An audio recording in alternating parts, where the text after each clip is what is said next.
एक प्रॉब्लम जिसमें थोड़ा सा बाइनोमियल थ्योरम का कंसेप्ट भी है और एपी का फॉर्मूला भी आना चाहिए थोड़ा सा। दिया हुआ है if the coefficients of x4, x5 and x6 are in AP in 1 plus x raise to n. तो ये 1 plus x raise to n binomial में आ गया और एपी नाम के कारण वो एपी में है। Then the values of n are, तो यहाँ से प्रॉब्लम स्टार्ट होता है आपका। एन की वैल्यूज पूछी गई है। सबसे पहले तो अपन ये देखते हैं कि 1 plus x raise to n के कोएफिशिएंट्स का मीनिंग क्या हुआ। देखो 1 plus x raise to n, कभी भी एन सी ज़ीरो, ठीक है, पहले के ऊपर आप चाहे एन ही लिख दो और एक्स के ऊपर ज़ीरो लिख दो, तो ये इसी तरह शुरू होते हैं। फिर एन सी 1 होता है, फिर पहले के ऊपर एक कम हो जाता है, एक्स के ऊपर एक ज़्यादा हो जाता है, जिससे सम ऑफ कोएफिशिएंट्स हरदम एन ही बनता है। फिर एन सी 2 बनता है, पहले के ऊपर एक और कम, इसके ऊपर ज़्यादा, ऐसे करते करते। तो एन सी 3, पहले के ऊपर एन माइनस 3, ऐसे इस तरह से ये आगे बढ़ता है। ठीक है, तो आपको ये सब पता होना चाहिए कि ये आपका अगर एन सी 4 की बात चल रही है, क्योंकि एक्स क्यूब तो आपको एन सी 3 के साथ जुड़ा हुआ है। ठीक है, 0 1 2 3, तो एन सी 4 जुड़ा होगा, 1 के ऊपर तो कुछ भी हो तो सेम ही होगा। ठीक है, एक्स के ऊपर 4 के साथ, और एन सी 5 जुड़ा होगा एक्स के ऊपर 5 के साथ, और एन सी 6 होगा एक्स के ऊपर 6 के साथ। That is coefficients of x4, x5 and x6। तो सबसे पहले आपने एक तरह से बाइनोमियल थ्योरम के कोएफिशिएंट्स निकाले हैं, जो कि x4, x5, x6 के कोएफिशिएंट। 1 को कोई तकलीफ नहीं है, 1 तो 1 ही रहता है, 1 को इग्नोर कर दो। डायरेक्टली आपको पता रहना चाहिए कि ये जो x4 है इसका कोएफिशिएंट जो है दैट इज nc4, nc5 का कोएफिशिएंट x5 का, और x6 का कोएफिशिएंट nc6।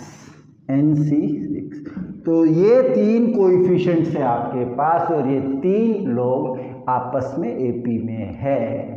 अब शुरुआत हो गई आपके एपी की नॉलेज को आगे बढ़ाओ। ठीक है, एपी की नॉलेज आगे बढ़ाते हैं तो आप बोल दोगे 2 टाइम्स बीच वाला इज इक्वल टू पहला प्लस तीसरा, ऐसा। तो directly given is 2 times nc5 should be nc4 plus nc6।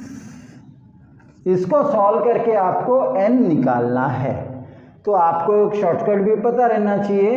2 times nc5 को किस तरह ट्रीट करते हैं अपन, आप nc5 को ऐसे भी बोल सकते हो कि n को शुरू करो n से, और एक कम, एक और कम, एक और कम, और एक और कम गिन लो।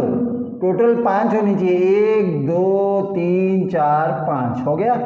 फिर यहाँ 5 फैक्टोरियल हो गए। 5 फैक्टोरियल को 5 इंटू, मैं 4 फैक्टोरियल अभी लिख देता हूँ, मुझे मालूम है 5, 4 और 6 में सबसे कम में 4 फैक्टोरियल। 4 फैक्टोरियल तीनों में आके कैंसिल आउट हो जाएगा फाइनली, इसलिए मैं 5 इंटू 4 फैक्टोरियल लिख दिया इधर, is equal to nc4। nc4 में भी n को n से शुरू कर रहा हूँ, फिर एक कम, एक और कम, एक और कम, गिन रहा हूँ 4 चाहिए टोटल, 1 2 3 4। ठीक है, और नीचे 4 फैक्टोरियल ही लिख दिया, plus nc6, n minus 1, n minus 2, n minus 3, n minus 4, अब n माइनस 5 और n माइनस 6, और ये 6 फैक्टोरियल आएगा। 6 इंटू 5 कर देता हूँ, बाद में 4 फैक्टोरियल लिख देता हूँ। ठीक है, तो ये कैलकुलेशन का तरीका थोड़ा जान लो आप लोग भी। तो 4 फैक्टोरियल तीनों तरफ कैंसिल होना अच्छी बात है। एक और चीज़ अच्छी बात है कि n से लेकर n4 तक सब जगह n से n-3 तक, यस, ये 3 हर जगह कट हो जाएंगे। n, n-1, n-2, n, ये 4 लोग n, n-1, n-2, n-3, ये 4 लोगों को कैंसिल आउट कर दो और आपके लिए अब एक कैलकुलेशन पार्ट के लिए बच गया ये 2 तो है ही, ठीक है, और n-4 बचा हुआ है। हाँ, तो यहाँ पर आ गया ऊपर 2, n-4 बचा हुआ है और यहाँ पर है 5। यहाँ तो कोई नहीं है, यहाँ तो सारे कट गए और ये भी कट गया, इसलिए 1 है, 1 प्लस यहाँ नीचे 6 5 30 है और यहाँ n-4, n-5, n-6 में 6 में 1 कम आता है। यहाँ देखो कोई ये नहीं तो क्यूबिक नहीं बनता है, वो ऐसे 6 है ना, तो n से शुरू किया था तो n-5 में हो जाएगा। तो यहाँ पर बचा सिर्फ n-4 into n-5, n-4 into n-5। तो सबसे अच्छा तरीका है एलसीएम ले लो और सॉल्व कर दो, इजी है अब तो, क्योंकि 1 को लिख सकते हो, हम यहीं पे कर रहा हूँ, 1 को लिख सकते हो 30/30, एलसीएम लेने का इजीएस्ट तरीका। 5 को 30 बनाना है तो इंटू 6 किया और इंटू 6 किया ग्रीन पेन से, और 30 को भी हटा दिया, सबके 30 को काट दिया, ठीक है। और ये आपके लिए इतनी सी जगह में एडजस्ट करना है मुझे, ये आपके लिए 12n-12n-12 चौके 48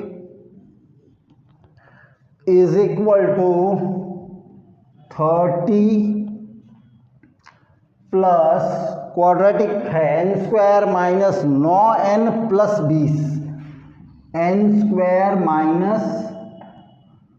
-9n प्लस 20, ये आया है। तो इससे अच्छा खासा आपके पास एक क्वाड्रेटिक इक्वेशन आ जाएगा जिसके रूट्स आपको मिल जाएंगे। यहीं पे रख लेता हूँ सबको।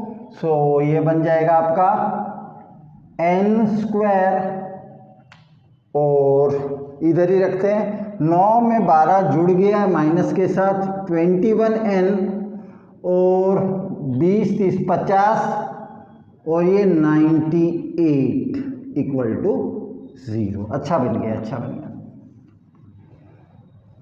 तो product should be 98, sum should be 21, दिख ही जाएगा। ये 21 ही है ना, यस, और ये प्रोडक्ट है 98। तो आपको ये 21 को आप 14 and 7 से, यस, 14 + 7 ये आ जाना चाहिए, देख लो। इसको आप स्प्लिट कर लोगे, है ना, यहाँ कर देता हूँ, इस जगह में कर रहा हूँ final. n² minus 14n minus 7n plus 98 equal to 0। n common ले लो, n-14 हो गया, -7 कॉमन ले लो, n-14 हो गया।